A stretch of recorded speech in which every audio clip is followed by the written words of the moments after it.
Hey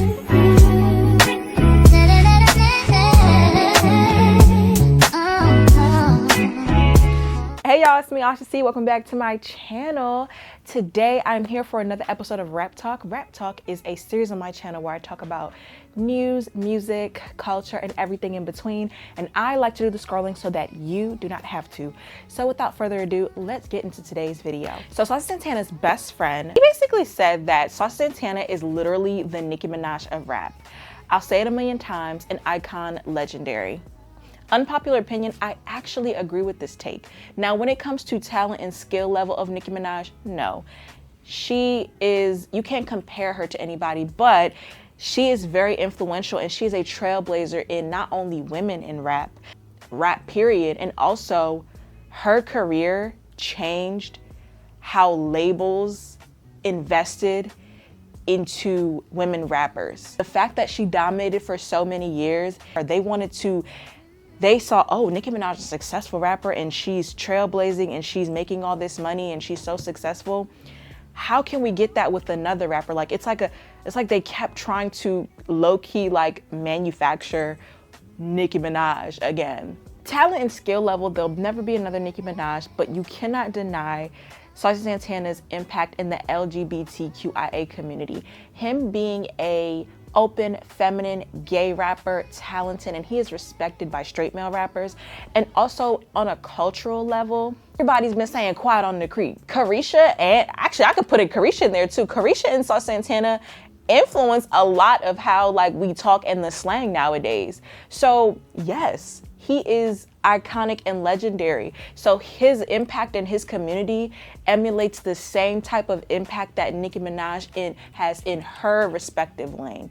So I think that when people think about takes and things like that, you have to understand that you have to think a little bit critically and think deeper and don't think actual literally. Like, in what world would you compare Saucy Santana and Nicki Minaj?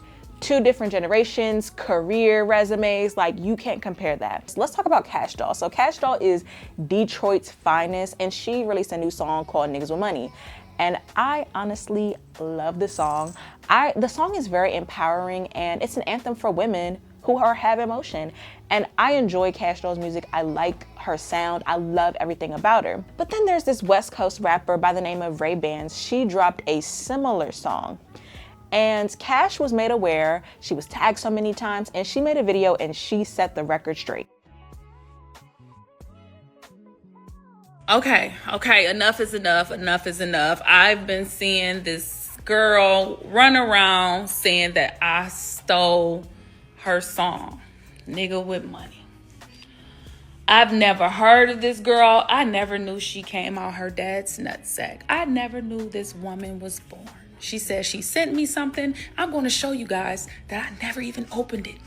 I never even opened it because I went to go look at it after she tagged me in this stuff. The Nigga with Money thing. When I did the song, this is something I say myself. I don't need to date a nigga with money. I'm the nigga with money. Everybody knows this is my thing. All my friends and family know that I say I'm the nigga with money. So, and it's been for years. So,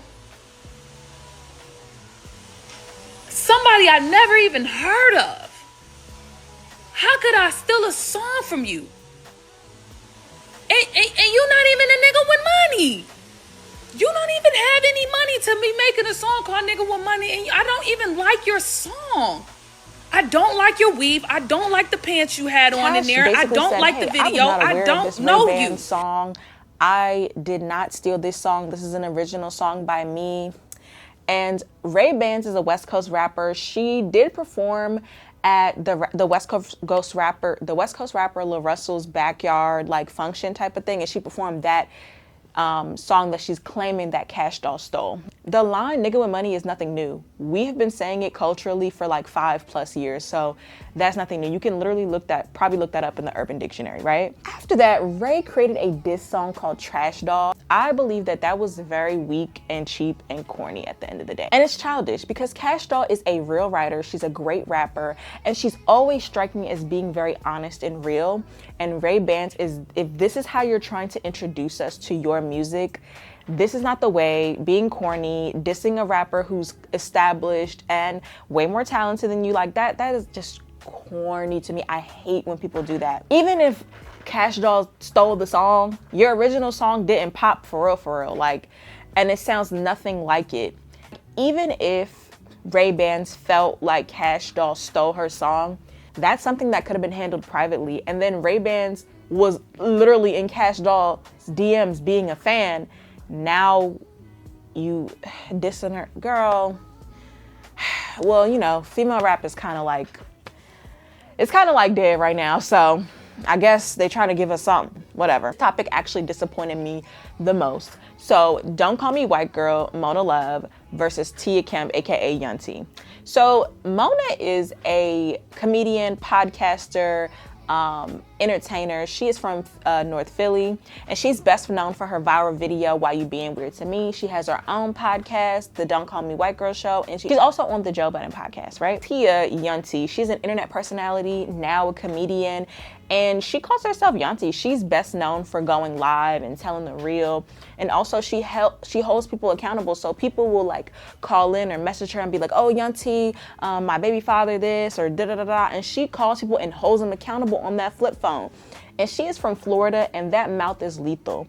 And also she is Rick Ross's baby mom, and she is known for coming for Rick Ross and calling him all types of big bags. Mona discussed Yuntie on her podcast, and she was honestly just dry hating, because from the podcast Mona was saying that promoters and organizers tried to pair Yuntie and Mona together, but she apparently declined, because it's just like, just because we're in the same space and we have a following, it doesn't mean that we should collab.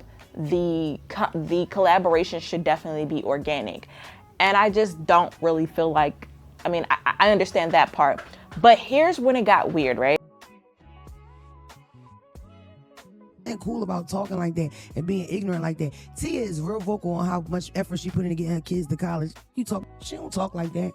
She don't talk to her sons like that. Why you talking like that? I don't like it. She too old for that. Yo, Miami ain't gonna never beat the allegations. They might be more. She brought up Tia's past, saying that it's weird for Tia to align herself with her baby father's op, and this happened over 15 years ago, and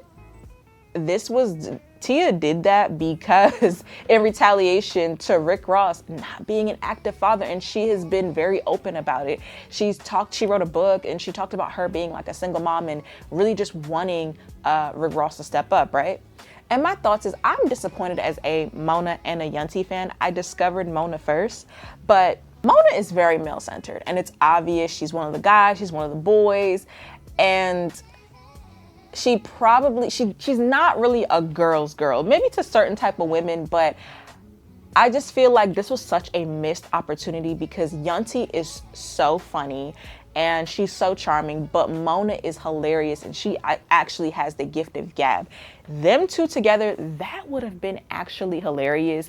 Up north girl and a down south Florida mature woman that both have children, that have baby fathers. They're actually a lot alike.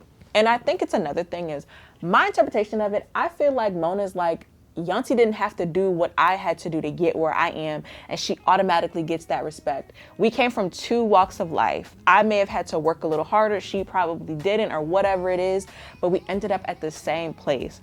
And that just goes to show you, whatever is meant for you is meant for you. If it's aligned and it's meant for you to have it, you are going to have it. Speaking up for like Tia. And Yuntie clapped back, because that comment from Mona was honestly unprovoked, and then her response just didn't make sense.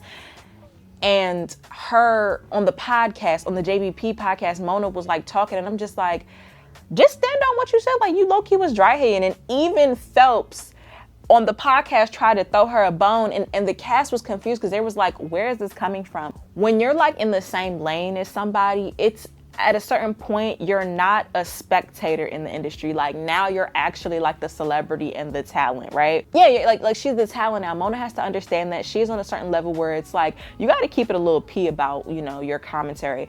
Maybe she could have said that off the pod or on a Patreon episode, or just kitchen table talk. Like, some things do not need to be for the camera. And I feel like she did not get the reaction that she wanted and she had to walk it back. I'm still a fan of Mona. I love Yuntie. I just feel like this was really stupid. And then for you to say that you're throwing Tia a bone, like, nah, I ain't feeling that. But speaking of 50 Cent, because 50 Cent is always at the scene of a crime, literally. So 50 Cent talked about rappers aging out of rap. So 50 Cent appeared on Apple One's Rap Life Music as a part of Donnell Jones and the Joe Versus event, right? And he discussed his pivot from rap to television, and he was asked, does he have another album in him? And he kind of threw a lot of shade, but look at these two clips. You're at this point only giving us music as themes and intros. Yeah, I'm not trying to be in the way. See, look, hip hop culture is connected to youth culture. You are not supposed to be the hottest in nothing at 60. Fuck that, man. You can still do your shit. Like, you can still sing, and that's love music. It don't never. But you've never felt like you still have one more album in you. No, I still got love for music. I'm never gonna lose that. Like, I'm always want to do something, and those are like entries. Look, it's me putting a little piece or tab something in there for them here. That I still do it. That I still got it. But you ain't giving us. I don't need it. In my opinion, because Jay-Z had back-to-back sold-out shows at Madison Square Garden, or was it the Yankee Stadium? The Yankee Stadium. It was at the Yankee Stadium. Fans grow and age with you, and at 60. An album, if you're an artist and you're a established artist and you're respected in the music industry, an album at 40, 50, 60 is not necessarily for sales. It's nice if you get them, but those type of projects are genuinely for the fan, especially when you're talking about Jay-Z. Jay-Z's music is timeless. Jay-Z's not trying to be the best because he is the best. In my opinion, not in my opinion, Jay-Z is one of the best rappers, one of the best lyricists. His pivot from music to business and him being able to go back to being a rapper at any time is amazing. That just goes to show you that he has a lot of impact. Of course, proximity to his wife Beyonce, but him being intertwined in the business world, NFL, sports, entertainment, and then still being able to sell out shows lets you know that the music is timeless. If Jay-Z were to drop an album, it would do well. Rap is an art form. Every age group needs a representation of music. 50, 60, 70-year-olds probably want to listen, like, we're gonna get older and we want to listen to rap that's for us, because Jay-Z is older and he probably could touch on topics that men or women or his fans his age or not even his age can relate to. He drops a lot of wisdom, drops a lot of knowledge, especially the album 444. It caused so much controversy, but it had people kind of reflect, it had rappers kind of reflecting on them flexing money and being a black man in America. It was a lot of topics that are not often touched in today's music. And nobody's really checking for a 50 Cent album. Now, if we get a 50 Cent album, I will still listen to it, but it's just like the demand is not there. But it's more, I feel like people will be more inclined to go to a Jay-Z show than a 50 Cent show. 50 Cent is still entertaining and he is a very great rapper. Don't get me wrong, he's a great rapper, but I think it was dry hating. It was dry hating, like, but that's 50 Cent. 50 Cent is a hater, but I'ma say, rap aside, Power is one of the best shows, and he can make a theme song. Big Rich Town and Raising Canaan. You know what? I scratch all of that. I will go for another 50 Cent album. It's like, nah, but honestly, I'm a big fan of 50, but I just did not care for this take. Like, I even did a video talking about how Too Short said, hey, I don't care, I'm making senior citizen music. And it's like, you go right on ahead, because believe it or not, there's an audience for it. Just saying. Let's talk about some music tech news. So Spotify rolls out a new feature. This feature is called Playlist Notes. It lets editors attach written context to individual tracks on playlists, such as Spotify's Rap Caviar and Today's Top Hits. Editors are able to share why a track matters, what makes it relevant, or why it belongs on this particular playlist. So these editors have an editor profile where you can get to know the curator. Quoting from Spotify, each profile features an editor, top tracks, albums, along with playlists they contribute to. Editors Notes profiling are rolling out to free and premium users age 16 and over in the US, Canada, UK, Ireland, etc. I prefer Spotify over Apple Music because Spotify is very intentional with the features and the user experience. They are constantly making enhancements and features that make you stay on the app, but also enjoy the app. The free audiobooks, the Spotify AI DJ, the curation of the playlist, they actually are tailored to you. I feel like that is so personal, especially with music curators, and I would love to use that feature because it's good to understand the why behind a playlist. Like, you can put a bunch of songs together, but like, what will make you do that? Why would make you do that? I am very curious on why people like the music that they say that they do, and I think that playlists are supposed to tell a story about, you know, what you're listening to, why, you know. When it comes to like Rap Caviar, it's like the latest music, but it's also like the people that are up and coming, the indie artists, things like that. The songs are supposed to mesh and blend together. Again, I'm really happy that Spotify is rolling this out. They do amazing on the user experience features, and I'm so excited to see what they have cooking up next. Now, speaking of playlists, Rap Talk the playlist, I updated, it is exclusively on Spotify. So this week's picks, I am going to highlight, let's see. Okay, so on this specific Rap Talk playlist, I'm going to highlight a few songs that I've been feeling. So Mesh by Akeem Ali. I like the cute little dance that he's been doing, and I don't know, is him and like Mooney Long dating? But also I have, of course, Nigga with Money with Kash and Alex Vaughn. We got Quiet on the Creek, and of course, since we talked about 50 Cent and a little bit about verses, we got God Gave Me Style by 50 Cent, and we got Ride With You featuring G Unit. This is a random, but I have Yes, I'm Ready by Barbara Mason, and Key Glock actually samples that song. And then Cleo Soul dropped Gentlewoman, the album, so I put 2 tracks on there. We got some Brent Fayaz, Blast, and to end it, we got Just Like Me with the Cherry. So the Rap Talk playlist is actually available on YouTube and Spotify. I may do Apple Music, I don't know. But this was a jam-packed episode, but thank you if you made it to the end. Clap for yourself. But I just want to say thank you so much for watching, and let me know what you all think down below in the comments. How do you feel about Kash Doll and this alleged song stealing? What are your thoughts on older generation, 60+ rappers? Should rappers stop rapping at a certain age? Should they stop dropping music?